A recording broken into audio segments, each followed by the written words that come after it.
Hello and welcome to this new episode of Bootstrapping Your Dreams Show. I'm your host Manoj Agarwal, and today we are going to have a very interesting conversation with Robin Daniels. And the list of accomplishments that Robin has is huge, so I'll try to summarize it as much as I can, and then we'll dive in. So Robin worked as at Matterport, and we worked as a CMO, Chief Marketing Officer. Prior to that, he worked at LinkedIn as the global head of product partner transformation marketing. Before that, he worked at Vera and Sonata. Both of those companies got acquired. And from 2011 to 2014, Robin worked at Box as a global head of enterprise product partner and industry, and at Salesforce as the director of product marketing. He has spent his career at industry defining tech companies in the United States and Europe and has over 20 years of business leadership marketing experience building high growth brands.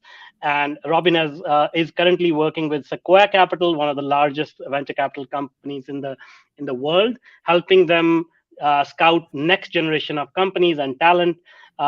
And he's also the founding member, advisor, investor at byFounders since 2017. So byFounders is an early stage venture capital fund actively investing in tech startups across the Nordics and Baltics.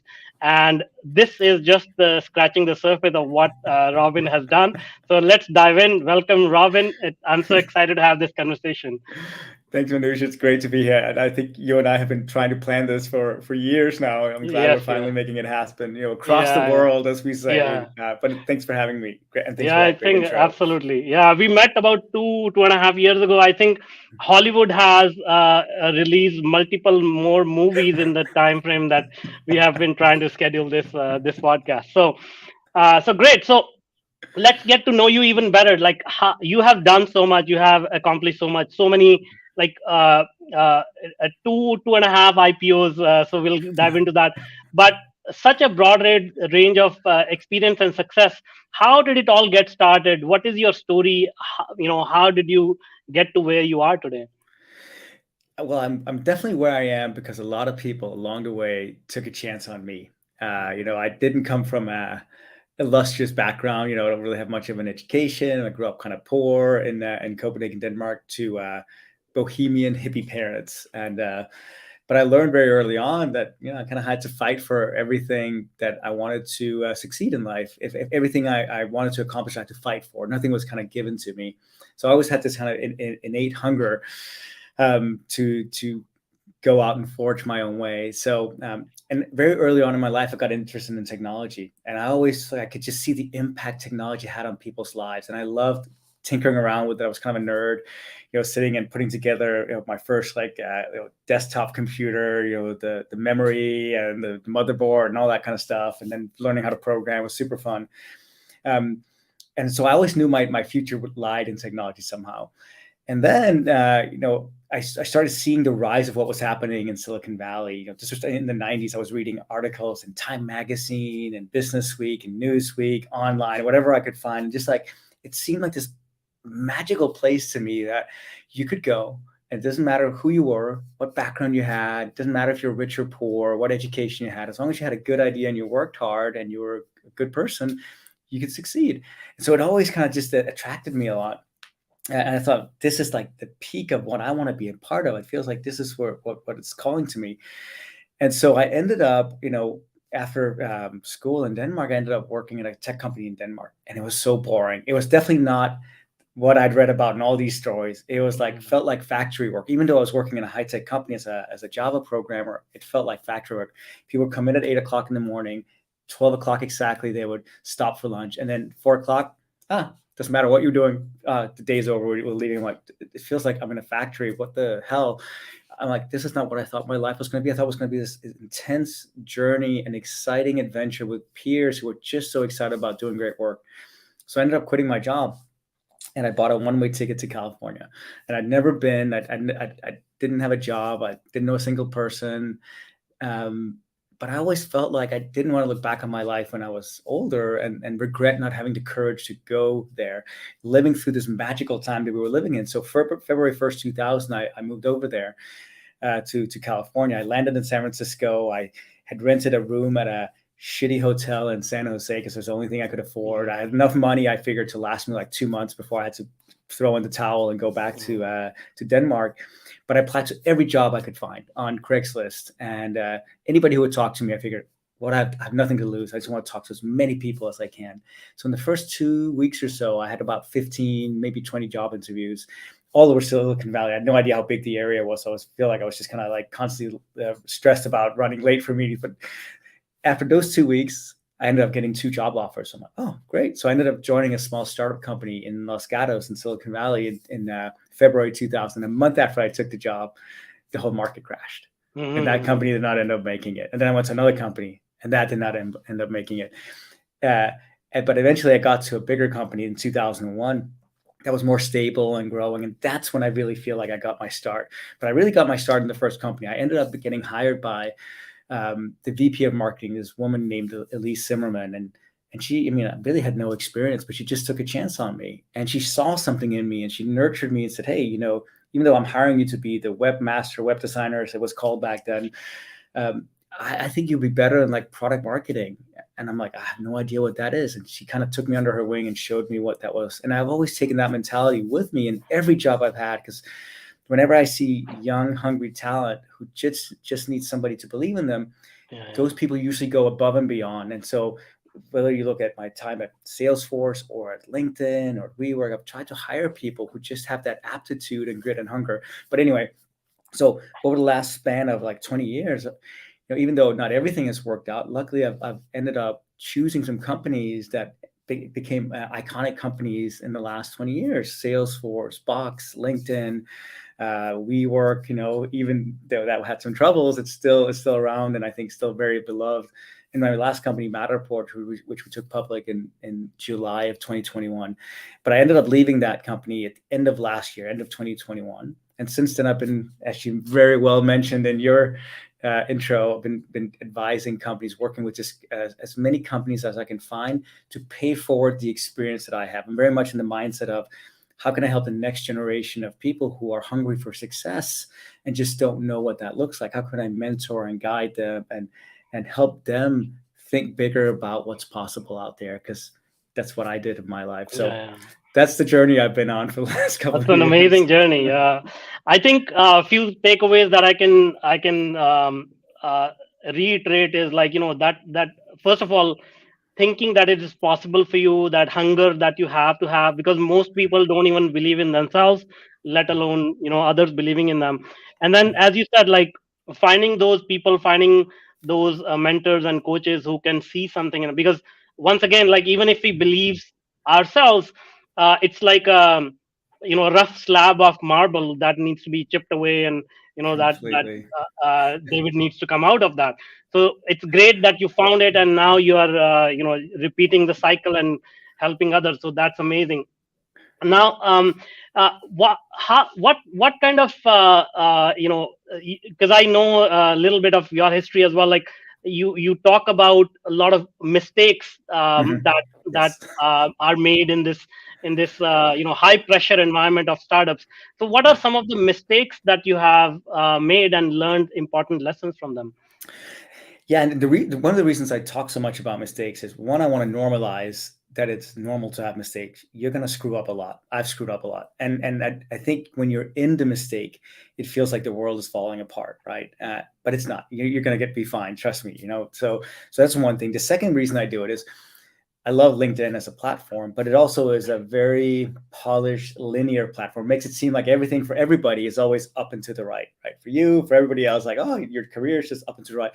Your career is really like this in reality, and it goes up and goes down. You have failures and you have successes. And so trying to share some of that hopefully gives people some insight that this is not an always up and to the right situation. It's never going to be. It's not going to be for you. You're going to have challenges, whether or not that's working for a bad manager, you have a team issue, a program that you're putting out there that's not working out. There's going to be so many things. So that's the second reason I do it. But in terms of actual, I would say, failures, the things that I have most regrets about is usually about people. When I haven't done the right thing for the people, like that, sometimes marketing programs haven't worked out, or a campaign hasn't worked out. And yeah, it sucks because it doesn't yield the result I want, but it's not the thing that keeps me up at night as much. It's more about, if I have tension in the team and we're not executing really well, and I want to solve that, or I have some assholes in the team and I need to deal with that, or I have somebody who's really good and I can tell they're on their verge of leaving because I'm not able to give them what they want. I had a great example at LinkedIn. I had somebody who worked for me. She was amazing. Everybody loved working with her, and she went above and beyond, and she delivered really well. And she came to me and she said, here, my results are great. I want to get promoted. What can I do? And we said, okay, here's what you need to do. And then I kind of like pushed it forward a little bit, but I was so busy with other things that I didn't really do enough about it. And then she came again, I think a few months later, and said, hey, I look at my results now, they're even better. I should get promoted, but LinkedIn was a big company. It's a very structured process about when you get promoted and so on. But the net result was I didn't move fast enough. I didn't fight hard enough for her, and she ended up leaving. It was just like, it took a toll on the culture because everybody liked her. It took a toll on the performance. She was one of our rock stars, and I could have done more. Yes, I'm in the confines and restrictions of a bigger company, but that's the job of a manager, of a leader, is to fight for your team. If that's not what you do, then what else? You're not just there to like move things around. So you see the people aspects of things that I regret. People might look at my experience with WeWork and say, well, do you regret that? Well, not really, because I did everything I could. I always think of it. I write about this a lot on LinkedIn right now. If you can control the inputs, if I can give it my all every day, and I'm proud of the work that I do, and I'm proud of how I try to pull things together, it's the best I can do. Like, I'm not proud if I know that I'm kind of half-assing it, but that's not my style. The outcome then is something I can't control. Like all the stuff around me, of course, I'm trying to affect the outcome by my actions. But at the end of the day, anybody who tells you they can control the outcome completely is delusional. It's just not. But you can have a better shot at a better outcome by the input, meaning your mindset, your actions, the way you treat people, the creativity you put into something, the energy you put into something. So it's a lot to be said for it. So when I look at the WeWork experience, yes, it was a failure when I was there from an outside perspective. But it was more a failure because I think we as a team couldn't rally enough around like some of the things that we had to do. It wasn't so much around the IPO didn't happen. Yeah, it kind of sucked, but that's not what I regret. It was more around some of the people stuff that we were kind of getting in each other's way and so on. So it's just, I think, to me, failure is much more around the people than the actual programs or outcomes of some of the stuff that we're doing. If that makes sense. Absolutely. Yeah, I mean, as a leader, I realize that we only have like one or two skills which we are really really good at, and the rest is the team. And if we don't take care of the team and they are not gelling well, nothing. The outcome, as you said, is not the best outcome. We can only put the odds in our favor, and those odds are not 100% ever. Completely. So now you bring up many interesting points here, and because you have such a unique position that you have worked in Europe and you've worked in US, you have sort of exposure to multicultural sort of multicultural environments. And I've had the same experience in multiple countries, but a lot of people, a lot of founders, they have not traveled as much, they have not had exposure to multiple cultures. So can you shed some light on how your travel or your exposure to multiple cultures has helped you to look at these sort of very detailed aspects of people management, of team management, of being a leader? How does that affect you? Yeah, it's a fantastic question because it's definitely shapes you as a leader. Because I mean, once you get into the cultural understanding of how you communicate, it's a lot of times around communication. Like every culture has a different way of communicating. In some cultures, you get into a meeting and it's straight to business, and you're like, "Wow, shit." There's no small talk. And others are like, you have to warm up for 30 minutes, and you're like, "When are we getting to business? Like, when are we talking about something substantial?" You have to kind of learn the rhythms of that because you can easily offend people or get off on the wrong foot. It's happened. I had this experience actually. Where I was at a company called Veritas pretty early in my career, 2001 to 2005. and because I was in product marketing, so I was actually spending a lot of time with customers around the world. Went to Asia and Australia and Europe and so on. They sent me on an etiquette course and to like learn how to like interact and deal with different cultures. It was super fun, but I learned a lot from that about how do you connect with somebody, and understanding again, different cultures. Like in certain parts of the world, like you go to Southern Europe, that you oftentimes you warm up a little bit first. You go to Germany or Northern Europe, where I'm from, it's you pretty much straight more into business, right? In the US, there's a lot of small talk and so on. And then there are other places that are a little bit more hierarchical. You have to talk to certain people, and I think it's changing. I mean, with the beauty of like the internet and global society, I think it's a little bit more acceptable that you don't have to be perfect in all those instances anymore, right? Of course, you have to be mindful as a leader, because if you're not mindful and you end up trampling on people's, like, I would say, cultural heritage or the way that they think about things, you can easily get into trouble. I'm sure when I look back on my life that I've said insensitive things, even though I didn't mean to, or maybe, been too hasty in a meeting, or like, okay, sometimes you can definitely tell afterwards, like, okay, this was a little different than what we're used to. And so it's definitely happened a lot. I would say that the biggest culture shock for me was when I honestly went to Japan. And I love Japan. I'm like, it's one of those places I'm absolutely in love with. But it was the first country I ever went to many, many years ago where I truly felt like a foreigner. Wow. It was just like, the culture was so different. It was so beautiful, but the way they were in meetings and the way they spoke to each other and the signage and the language, it was like, I truly felt for the first time, like, wow, because when you're traveling in kind of Western Europe and so on, you kind of assume like everybody speaks English. That was just not true there, right? And it was much more of a culture where you feel like you're on a away game in some ways. You're like, okay, wow, I really have to step up my understanding and appreciation of this. So that was the first time, I would say, but there's been many times since then, honestly. But as a leader, to your point, it's I think at the end of the day, leadership is really about understanding human psychology. And so there's of course the high level understanding, like cultures and so on.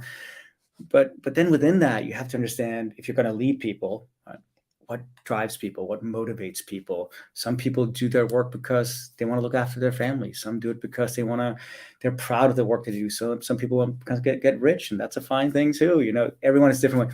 Until you understand the true motivation, it's very hard to actually motivate people to do the great job, especially when you're putting teams together, right? So when you're intrinsically putting teams together, whether a 5-person team or a 10-person team around a special project, if everybody's coming at it from different motivations, it's very hard to have actually great outcomes. So you got to dig into that pretty early on. Like if somebody's like is an overachiever and gets joy out of that aspect of achievement, and the other person is like, I'm doing it because I just want to like get a paycheck, you're fundamentally at odds. They're going to be conflict. You can tell already, right? Because one person's going to like be, hey, you're not delivering enough. And the other person's going to like, hey. So I think there's a lot to that as well, understanding that and driving the right outcomes. And especially now, as with the advent of remote work, hybrid work, everybody's sort of coming together. The world is getting smaller and smaller by the day. So you really find yourself talking to people from multiple continents and multiple countries on the same team, usually, isn't it? Yeah, I would say, I mean, the productivity and efficiency has gone up so much because of remote work. It's great. But there's a lot of things that's really hard about it. Like leadership, I think, is very hard, especially around people leadership. I'll give you an example. A couple of years ago, I was a leader of a fairly large team, and there were 2 factions that were just not getting along at all. So I got the leaders of the 2 factions together in a room, and we're like, we spent like 2 hours talking about things and like what's really going on and how can we kind of get to a better place so we can really like motivate our teams to work better together and so on. At the end of the meeting, we're like, everyone's like agreeing, but the body language of both of the leaders was like this, right? And I could tell that even though they were saying, yeah, we agree, the body language was not there. So I stopped and said, we're not leaving this room until we actually get to a point where we fundamentally can figure out how to work together. But my point is, over Zoom or Google Hangout, that's very hard. If you're just seeing people from the face up, because so much of leadership, I think, is about reading people's energy and body language and so on. And when people are sitting like this, you can tell they're kind of pissed off, right? They don't really want to be there. They don't agree with anything and so on. And so I think that there's certain things Zoom or remote culture has been great for. Again, like productivity is amazing, but decision making, I think reading people's like motivations, body language, I think it's just harder. It's not impossible, but you really, as a leader, have to lean into it and spend more time digging into people to get to know them, because until you get so, you're oftentimes going to get, I think, more conflict. Absolutely. No, that's great.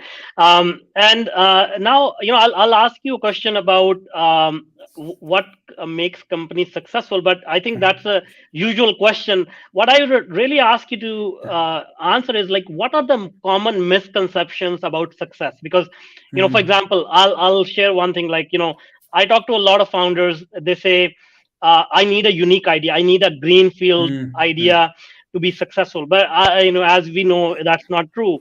Another thing is about venture capital. A lot of founders say, "Oh, I can change the world," but all I need is $1 million, and then I'm off to the races. So, what are some of the misconceptions that you have seen around, which are totally not true for success in this industry? Yeah, I mean, I think you hit on some good ones. But execution is everything. It's definitely not about the ideas. The ideas, of course, are great. I mean, I think I always talk about you can execute at a lot of different levels. And to make it simple, I usually break it up into 3 levels. You can do tactical work, which is like incremental work, basically. You can do strategic work, which is more like linear growth, meaning like if we do this, the whole team pulls together, we're going to see 2x outcome. And then I say you can do kind of epic work or exponential work, which is like the 10x things, right? Meaning if you do some of those things, it can change the trajectory and outcome for your company in a way that creates like one of these legendary companies out there. But it's very hard to do for most leaders, most CEOs, most business leaders, because it's uncomfortable. And the reason it's uncomfortable because if you're just operating in the tactical realm, you have a lot of data to guide you, so it feels safe. If you're operating in the strategic realm, I think you have some data, you have some thesis, you have some data, you have some ideas about what's going to happen, and you probably have some data to guide, but there's also a lot of unknowns. So just, like a little bit, but your work is going to like, this is what we think is going to happen if we do this program, this product, this marketing campaign, this sales strategy, whatever it is. When you get to the epic realm, there's not much data to guide you. Because if there was, everybody would have done it already. So you're basically, a lot of times, I think, taking a chance on something that you have a thesis on is going to like change the world, right? And I think of it, two examples that come to mind for me is, Airbnb is a good example of a company that found something that was so broken, and they said, we can do this 10 times better. That's one way, I think, to do epic things. You can either do something that's 10 times better, or you do something that's never been done before. Both are risky, very risky. So Airbnb, for example, said, okay, you could rent a home before Airbnb existed. It was just a shitty experience. Super, like, you have to like figure out, is this a trusted source? The pictures were not good. How do I pay this person? How do we exchange details? You didn't know if they were legit. They didn't know if you were legit. It's just a horrible experience, but you could do it. It was possible. Airbnb came along and said, we could do it 10 times better. Or the other way, you should do something that's never been done before. Like Tesla, SpaceX, kind of like Elon Musk level stuff. Even Uber, I would put in that category. I mean, before the advent of mobile phones and the idea of people using their own vehicles to like move people around, that is a brand new, bold idea that was no guarantee it was going to work, right? But obviously they had a thesis around it. And so my point is, I see too many companies play it too safe all the time. And so they and then they wonder, why are we only getting, incremental or maybe linear growth, but we're not seeing the exponential growth? Well, you're doing something that is kind of predictable and everybody else can also do as well. And so this model has been effective for me in both thinking about the business level, but also at the more programmatic level, like in programs you want to put out there. You want to put out something, let's just say a marketing example, that is so different that nobody else is doing it, right? And I usually say to my teams, like, when we're thinking about big new ideas, if you come to me with an idea and unless it makes me feel a little uncomfortable, it's probably not big enough. It doesn't mean, because I don't have to agree with everything. That's not my job as a leader, but it has to kind of push the boundaries and be different. It has to make me go, can we do this? Is it possible? Should we do this? Is it stupid? When I ask those questions, it's usually a sign that, we're triggering some Yeah. uncomfortable feelings, but it means that you're entering that territory of like a little bit more gut feel. Because if it's too safe, sometimes I look at stuff that comes out, I'm like, I could put a competitor logo on this. It could be kind of like, it's good, but is it that different? Not really. So there's a couple of different things. Execution is everything, but there's also the level of thinking. And my point about this framework is you have to give yourself permission to get into a mindset of epic thinking, because it's so easy. Just every day goes by with tactical stuff, sometimes some strategic stuff. The worst weeks for me is when I'm Friday night looking back on the week and I'm like, wow, it's a really busy week. I was so busy, like 80 hours. I worked my ass off, but I don't really know if I made a difference. I don't know if I made any difference on any big things. It was all like firefighting. And so you have to find the space and the time to get yourself in that mindset to do something really bold. I think that's because once you do it, what happens is it'll change the outcome and trajectory of your company, but more importantly, it will change the outcome and trajectory for your life. That becomes your calling card. It will create so much momentum around you, either internally in your company that you'll get promoted, or it'll create a vibe around you in the industry. After I leaned all in on Chatter with Salesforce, that was my moment where I did that. That created enough momentum in my life where other companies started coming to me. After that, honestly, I never had to go apply for a job. I still have to, of course, go through the process of like interviewing and so on. But companies started finding me because I created enough of a momentum around me, and they said, "Hey, whatever you did for Salesforce, come do it for us." And so leaning in, doing something bold has a tremendous impact on your life as well, and hopefully also for the company. Right? Absolutely. And I think it's a very interesting contrast as well. Like, entrepreneurship and startups are all about taking risk. And as soon as we get a little bit of success, we draw a boundary, like, okay, we don't want to lose it now, right? So that's very interesting. And coming back to your people skills, obviously you've developed this growth mindset and risk taking appetite. But how do you make other people do that? Like, one of the mentors that I have, the first entrepreneurship lesson he taught me was get comfortable with discomfort. That's your zone, right? Like, if you're not uncomfortable and you are not okay with it, there is something wrong. And that's what you said as well. But how do you transfer that into other people's minds? Well, first of all, you have to let people know that this is the way you're thinking. And you don't have to use those words and so on, but people won't guess, right?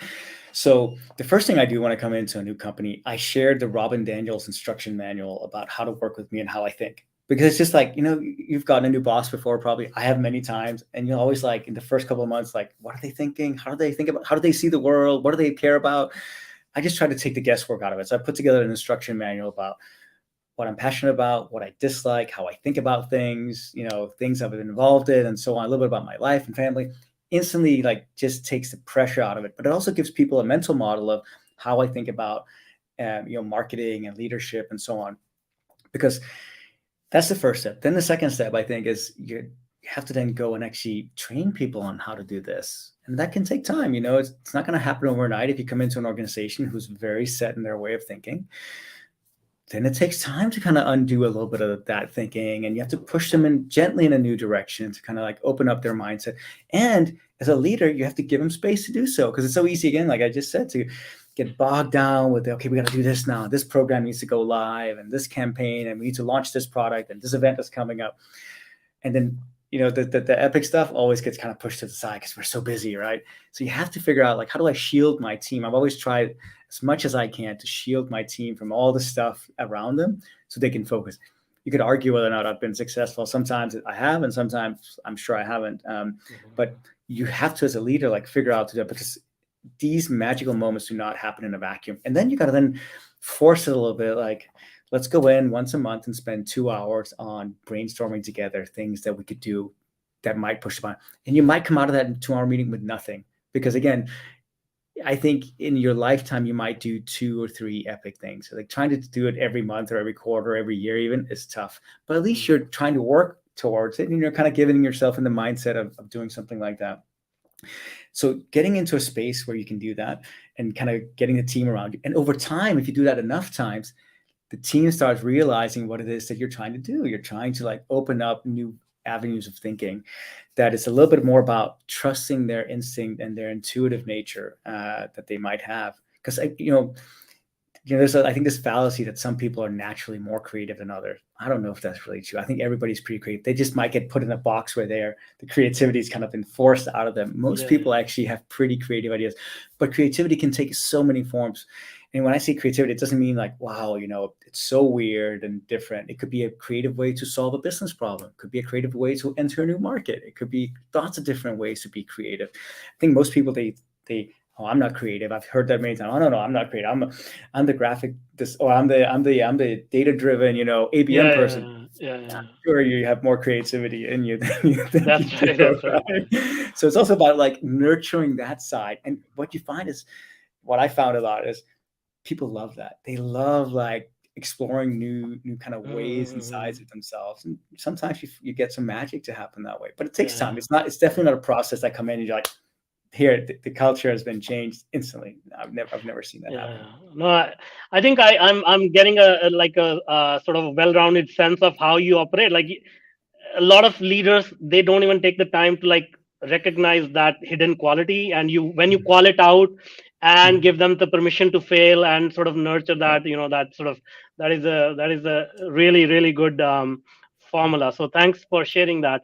Now we are at a point now, where things are all over the place. Generally people are talking about recession and venture capital drying up and all that, and we go through these cycles on regular basis. The industry noise has gone up significantly. A lot of crypto debacles are happening, so people are a little bit confused around what the hell is happening.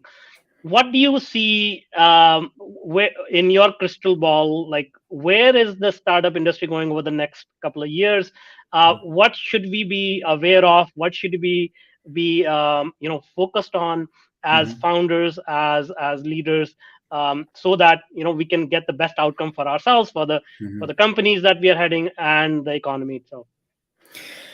This is a lot of aspects that, first of all, I think it pains me a lot of people are being laid off. I've been laid off myself, and it's painful to go through, and my heart goes out to all the people who are being affected right now. It's not an easy time, but I'm at the same time not completely freaked out, because just the benefit of being a little older is I've seen cycles before. In 2000 with the dot-com crash, it felt like the world was ending, and in 2008 it felt like the world was kind of ending, and then even if you get back 2.5 years, like in March 2020, it felt like the world was kind of ending. And so we're more resilient than we think. It's certainly not fun to go through, and I wish that we weren't going through this time, but we'll get through it. I'm very positive about that. So what would I do? I think the critical thing for startups is that they build in some organizational resilience, and they actually are very honest and transparent, and they over communicate with their team. A lot of leaders, because they're also struggling, they tend to hide away. That's the worst thing you can do. You got to be in front of your team more. You got to be seen by them. You got to be communicating with them. You got to be leading them. And I actually think at these times, happy to be proven wrong. I think in when things are going super well and everything is just like up and to the right, I think you can afford to have a culture that takes a little bit longer to like collaborate on things, like a more bottoms up culture in some ways. And I'm not saying I'm advocating a top-down culture, but I also think in times like this, when you have a lot of uncertainty, you got to move fast and you got to listen to the right voices, and then get the team to rally around those decisions. You can't spend 3 months making a decision, which you can sometimes do when things are like you have a little bit more time to execute and so on. So you also have to like start, I think, training people and your organization on, we're gonna get as much input, but we're also not going to overdo it. I mean, I've been in companies where it took 6 months to make a decision. Like in times like this, I can guarantee you don't have 6 months to make decisions. You got to be agile. You got to move fast. And so you got to train the company that, we're going to make decisions. Some of them, you'll hopefully agree with all of them, but sometimes there might be decisions you don't agree with. But we have to at least do something. The worst is not making a decision and just kind of, in times like this, I think it shows poor leadership when that happens. And so leaders have to be, I think, much more in front of their teams. I think that's to communicate. They have to provide a vision that they can rally behind, but you also have to get to the bare bones of what you have to execute on. Well, you're in product and sales and marketing and customer success. Get to the bare bones of what is really essential. I bet you most companies now are going through annual planning. They have probably a list of 10 things they need to do, and they all sound important. I can guarantee you they're not equally important. They're just not. There's no way. So what is really the most important? 2, 3, 4 things, and then rally around them, because you're also going to burn out people. It's already stressful enough. People are reading the news every day. There's a lot of bad news out there. Get people to focus so they can actually, not burn out. Do less things, but better. That would be my advice. And that's true for a startup, a scale up, and so on, even larger companies. So that's kind of what I'm when I go out around advising companies and spending time with them, like, definitely do more. Show me the list of stuff that you have planned to do. Okay, here's what I would cut out. And then it gets down to a level below that. When I spend time with a marketing team or sales team and so on, like, well, tell me really, like, we had plans on expanding here. Maybe you should wait. Focus on the core right now. Well, we have plans on doing these 5 campaigns. Maybe you do 2 instead, right? Again, being mindful of the resources you have, not burning your team out, being hyper-focused. So those are things. But really, for startups in a time like this, the most important is probably that you figure out a way to become essential. If you're nice to have in a downturn or a recession, you'll probably see your pipeline might be kind of good, but decisions keep getting punted. Deals are slipping and so on. And I hear about this all the time. So what does that mean? Your job then as a team is to figure out, well, how do we become more essential? And you really kind of have, I think, 4 levers to do so. You can do it through marketing, great marketing. I mean, I'm very passionate about marketing, of course. And there you really have to kind of answer the question of why your product and why now. So you have to really get to the essence of that. So you can do better marketing. You can do better sales, how your sales actually encouraging customers and making your product essential. You can do it through product. I mean, are you building in enough hooks in your product that it becomes a must-have, not a nice-to-have? And then you can do it, I think, through customer success, the way you kind of treat your customers and the way you give them more value than they expect out of your product. But it's probably honestly not one of the 4. It's probably all of the 4. Yeah. Right. But it really, you have to get to the point where you become essential, and so I think that's critical as well. But I'll also be lying if I said there was an easy answer. I think a lot of people are looking for easy answers when I talk. Just telling me the magic bullet or what I should do. I'm like, you got to move fast, you got to align, and you got to trust each other, support each other. Because I bet you everybody in your company is going through stress. Your head of sales, your CFO, your marketing leader, you got to trust and support each other. It doesn't mean you can't disagree, but man, that's the best when you get that camaraderie and focus. Amazing things happen. Awesome. That's great advice. Now, you've already talked about your mentors and how people have helped you, but now you are in a different position. You're actually looking for talent. You're looking for founders. So what are some of the common traits that you look for in the future sort of, unicorn founders? Yeah, it depends on, I would say, the stage of their life that they're in. If they're very young, then I look for grit and aptitude and hunger and kind of smarts. I invested in this double dating app. I met the founder. He was like a 23-year-old guy called Dennis. His app was called Double with 2 B's. And I just love the vision of creating an environment where it's not just about hooking up, but it's like actually creating friends. You go on a date, 2 people, and they had 2 people. It becomes more of a friendship thing. And I've always been attracted to things that bring people together in a very positive way, with my experience from LinkedIn and Chatter and Box and so on. But I met him. I was like, I love this vision, and I love how passionate he is about it. I mean, he's straight out of school. He has no experience, but it's the grit, the aptitude, the hunger, the smarts. I'm like, okay, good guy. And I can coach and mentor him. So I love that. If he's a little older, then I look for a little bit of pattern recognition. How are they as a leader? Have they had some success in the past? Have they gone from success to success to success, or have they had some failures along the way? Actually, a couple of failures is good, because you learn, I think, more from your failures than your successes, because that teaches you how to have grit, right? Because you're going on a startup journey, you got to have a lot of grit, man. It's not an easy. So people who have just had success their whole life and they say, I'm going to be a startup founder. I'm like, oof, do you know what you're in for? Like, Yeah. But if you've had some success, some failures, like I think you probably have a good shot at actually succeeding because you know what it takes to get there. So it's different what I look for, but I mean, a lot of it's like, those three qualities I think stays the same: grit, aptitude, and hunger. You have to really want it because it's not easy. And then, of course, I look for the idea. Like, it's just, is it a different idea? Is it unique enough? Is it differentiated enough? You know, coming back to my framework, I'm not looking for things that are just incrementally different. I'm looking for something that's kind of something I haven't seen before. When I saw that double lap, I'm like, I haven't seen that. Maybe other people have, because I'm not used to these apps because I've been married for a long time. But I'm like, it's cool. And when I see some of these apps, I'm like, if it's something that I can totally get behind, you know, and I think the world needs it, then I'll either like introduce them to Sequoia or other VCs I'm involved with, or I might even try to mentor or coach the founders as well. But yeah, there's another one, for example. I'm an advisor to a company called Radius, and I love Amina. She is a founder. I think she's up in Oregon, and she's basically created an idea where, you know, all these people have homes. Sometimes they're sitting empty, or maybe you have a extra space because your kids have moved out, or you have a in-law unit. And now with people working remotely, why can't you go rent them for a day? Instead of, people are so tired of sitting at home working, right? So they want to get out. Maybe they want to meet new people. Maybe they want to get a new environment. Maybe you want to be traveling on the road, but you don't have a place to work. You don't want to sit in Starbucks all day.